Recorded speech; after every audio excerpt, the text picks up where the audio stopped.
Kamustahin natin ang sitwasyon sa probinsya ng Northern Samar kung saan nakataas ang signal number 3 dahil sa bagyong Glenda. Makakausap natin si Congressman Emil Ong. Congressman, magandang tanghali. Si PR Kang Helpo ito. Magandang hapon po din sa PR. Good noon. Congressman, kamusta po yung panahon sa mga sandaling ito? Yeah, the latest report to me, ngayon, ang tinatamaan ngayon the capital town of Northern Samar, Katarman. Kanina, early morning, yung town namin doon sa North Lauang at sa Pacific area in late last night at saka early this morning, yung Pacific town ang inagupas ng malalakas na hangin at ulan. As a matter of fact, flooded na ho yung town ko sa Lauang.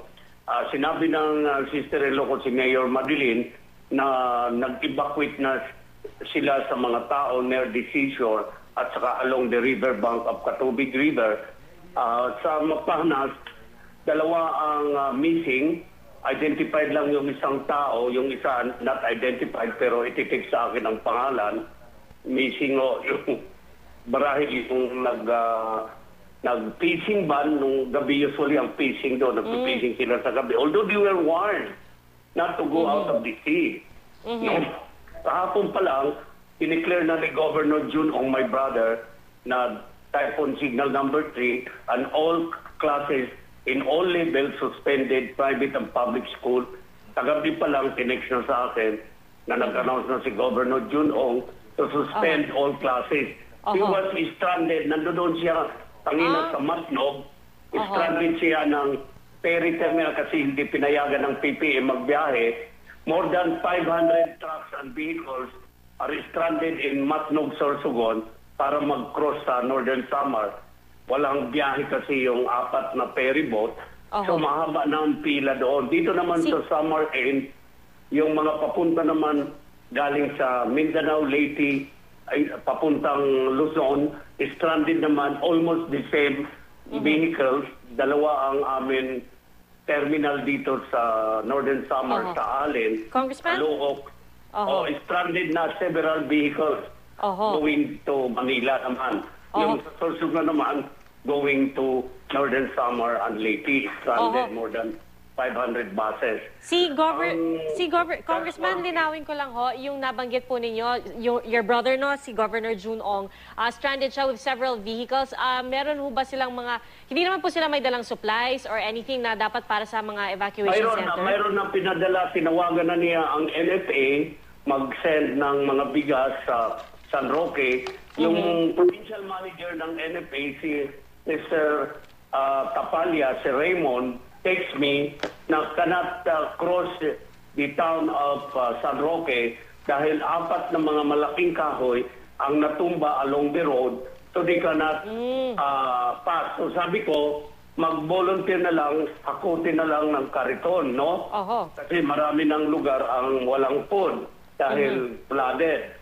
So si Mayor Don Abalon called me up in San Roque na magpapadala siya ng mga tao para tumulong maghakot ng NFA truck para yung bigas at least may deliver sa kanilang town. But I called up also the DPWH and the military to help na yung, kasi brownout din doon dahil 4 na poste ng Norsamelco ang natumba din, no?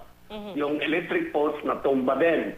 So we requested the military to help us also para ma-restore yung mga poste, maibalik at parang passable na yung National Highway. As of now, hindi pa nakiklear. No? So, mga stranded buses and vehicles hindi makapunta sa the other side, no? Dahil natumbad doon. Pero Congressman, sa ngayon, at least nako-coordinate pa po ninyo. Ibig sabihin, wala namang problema sa linya ng komunikasyon. Although nabanggit nyo nga, brownout na po. Opo, pero brownout po. So, mga text lang. Text lang po, okay. Opo. Alright. Siguro, Congressman, panghuli na lamang, no? Paalala lang or panawagan para sa inyong mga kababayan? Yes, okay. Maupay nga kulot sa iyong atanan. Adi kami sa Manila, si Governor bumalik papuntang Manila, pero waray pakasakay liwat sa plane kay canceled ang flight. Pero nagko-communicate na siya, gindeklara niya nga provincial calamity na niyan doon, gindeclare niya ang province of Northern Samar at all classes dindeklara niya suspended in all level. Waray kita mga eskwela, ikang sa elementary, high school, colleges, no classes. Ayaw ka mo pagpasok. Stay in your house. Andida nga mga balay harani sa dagat o harani sa tabi ng ilog, di ba pa-evacuate na nato. Di nato sa evacuation center sa provincial capital o sa municipal building, no? O ang iba sa simbahan.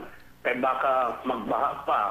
Dito party katubig, lawang Las Navas, Mapanas, kukuha na ang baha, naghahalarom na. So, kinahanglan, magpabayaan na niyo mga balay, dito na kamungan, magbuhatang man kita sin mga rasyon, pagkain, bugas, nga diri man kamo magtagutom.